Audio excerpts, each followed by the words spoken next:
que muita gente fala que o centroavante tem que estar no meio da área, o centroavante tem que estar ali entre os zagueiros. O Remo fez o contrário. O que o Remo fez? E aqui está uma das peças-chaves de como o Remo...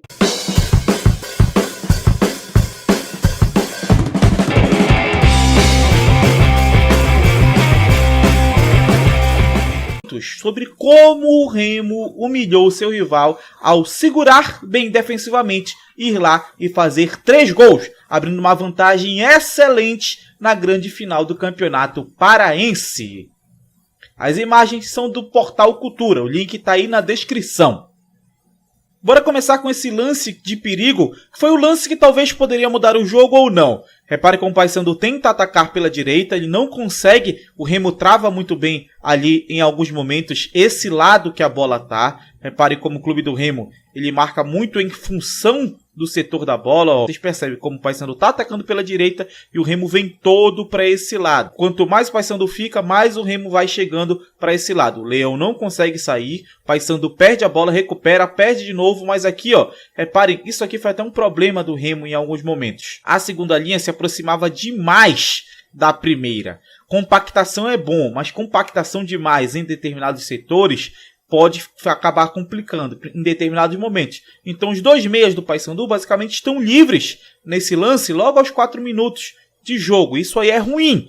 O Remo até consegue se recuperar. O Paysandu ele perde tempo aqui na jogada, que a bola vem, mas mesmo assim o Ricardinho aqui com um toque rápido já vira para o outro lado e aqui o Paysandu consegue ter vantagem. Um lance bem interessante aqui.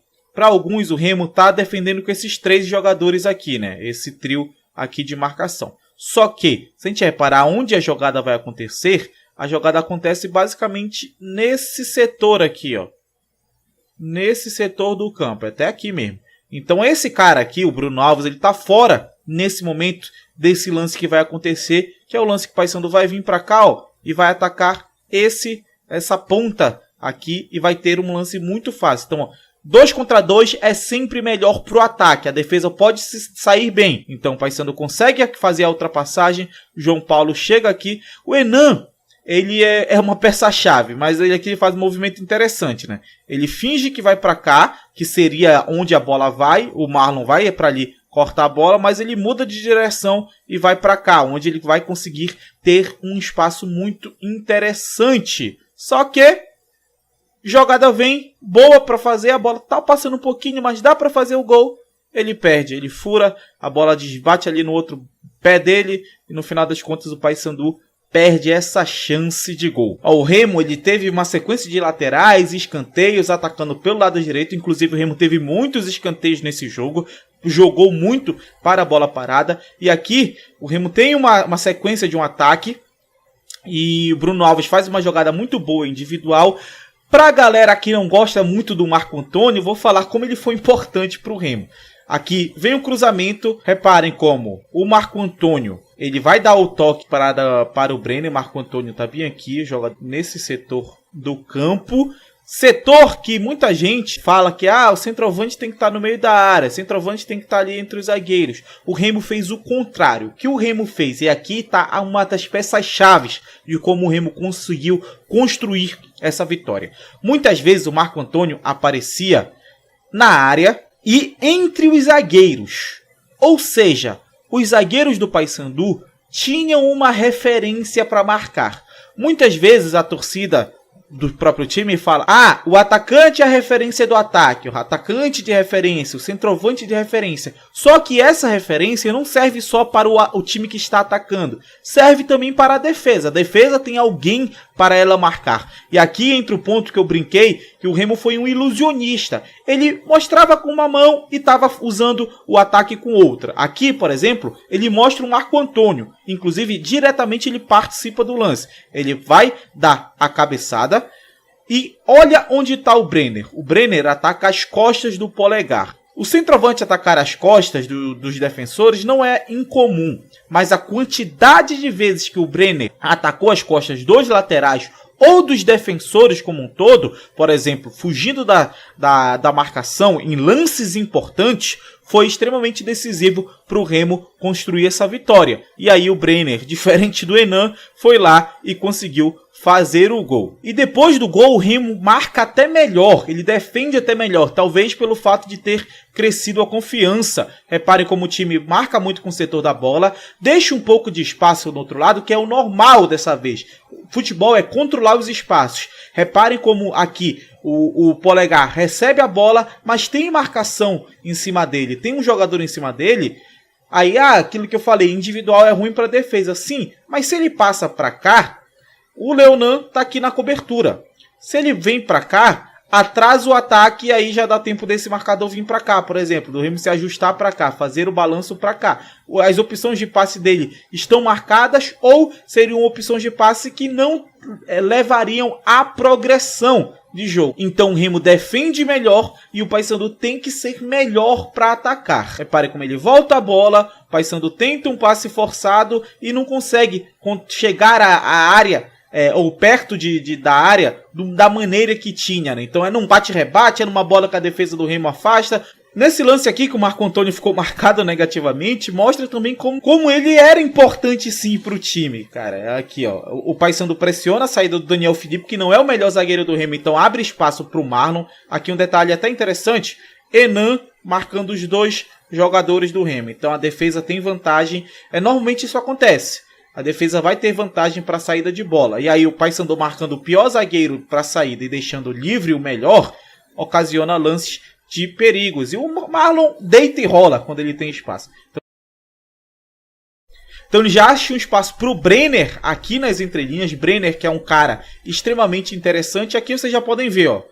Quem tá grudado nos zagueiros do Paysandu, quase que como centroavante? Marco Antônio. Prestem bem atenção no quase como centroavante. Tem gente que vê o cara numa posição e sai falando besteira. Igual ficaram falando que o Pingo era ponta, não sei o que, não sei o que. Não, o cara tá na posição não significa que ele é o cara da função. O centroavante aqui que tá fazendo a função é o Brenner. Qual a função dele? Sair da área e fazer o arco abrir para alguém ali. Inclusive, depois vocês vão ver que no gol do Brenner, ele faz isso. Ele abre. Ou foi do João Paulo o gol? Bora esperar a súmula aí. Ele abre e corre para a área. Dessa vez, ele vai abrir na esquerda. Leonan pega muito bem ali, ó, 1 contra 1.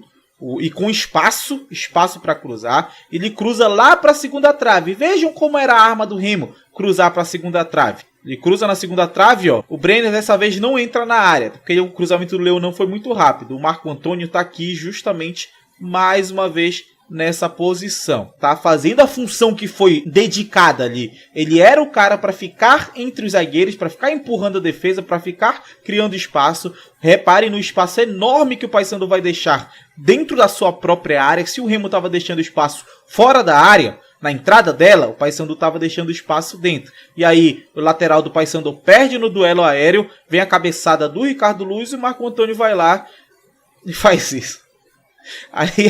Aí é complicado para o Marco Antônio, né? Porque não é a primeira vez que ele perde gol assim. Abre de novo pelo lado, no lateral, toca no Ronald. E aqui uma coisa muito interessante. Lembra daquilo que a gente falou no começo do Remo, do espaço? Olha o espaço que o Paysandu deixa entre as linhas. Só o árbitro está ali ocupando esse espaço que o Paysandu deixa. E é aqui que adivinha quem vai aparecer nesse espaço enorme na entrada da área. A jogada segue. E aquilo que eu falei para vocês. Da importância do Marco Antônio sem a bola. Marco Antônio prende os zagueiros do Paysandu. Aqui nesse caso, se eu não me engano, é o Everton e o Mikael até, mas pelo menos ele prende os centrais do Paysandu, visto que o Genilson já saiu para dar o bote no Ronald por ali. E o Brenner vem aqui e vai dar a famosa passada para a ala esquerda. Ele que, como eu falei, é o arco do Remo nesse momento. Repara como ele vai dar ali o passe. Olha o espaço enorme que o Leonan tem ali para trabalhar. Faltou acompanhamento do ponta do Paysandu aqui nesse setor. Se eu não me engano, é o José Aldo que acompanha o Ronald por aqui. Falta espaço ali. Tem espaço ali para o Leonan trabalhar. Ele recebe aqui um ponto muito interessante. O Ronald entra na área depois de tocar. E aí o Genilson acompanha ele.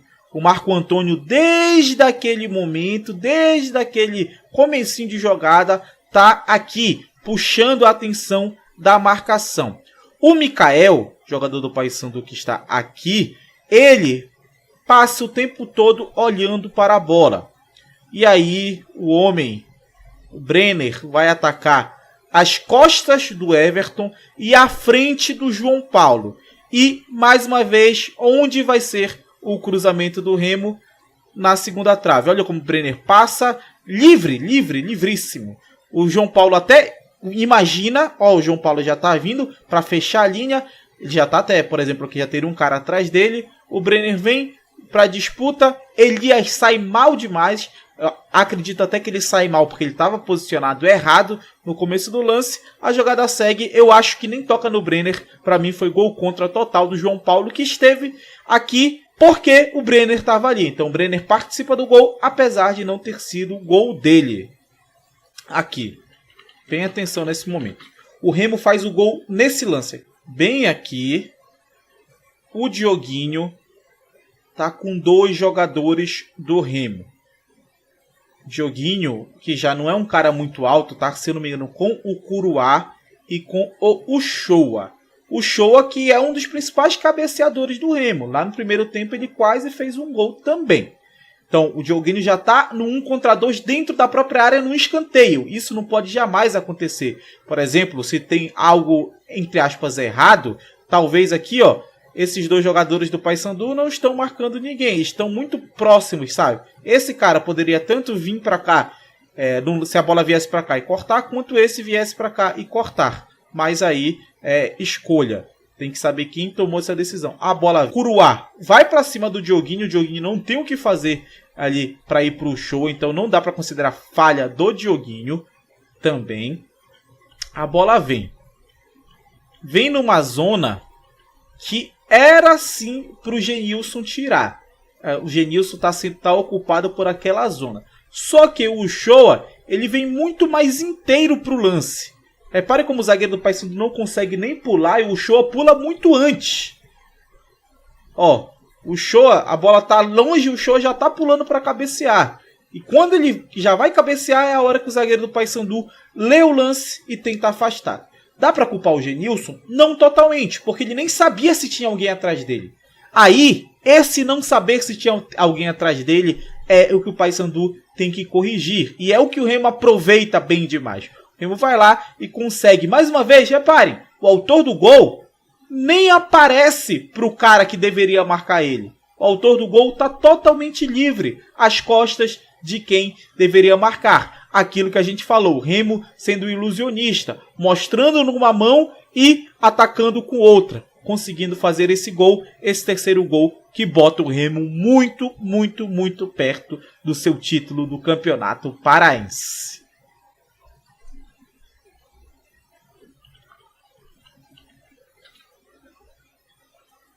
Então é isso, galera, tá aí a análise e os pontos-chave que fizeram o Remo humilhar o Paysandu no Bainão. Por que humilhação? Porque o Remo deixou a bola com o Paysandu, tomou muitos ataques, mas poucos, de fato, chances claras, foi lá, cirúrgico, fez 3 gols, bota a mão na taça, eu diria até que 6, 7 dedos já na taça. Claro que o Paysandu tem condições de buscar, quem sabe, ali um jogo parelho na segunda, mas a gente sabe que é muito difícil. Então, se o ponto forte do Paysandu é a eficiência, contra o Remo, o Paysandu não teve em nenhum dos 2 jogos. Isso mostra que o Remo tem uma defesa muito forte, principalmente se a gente comparar com a defesa do adversário.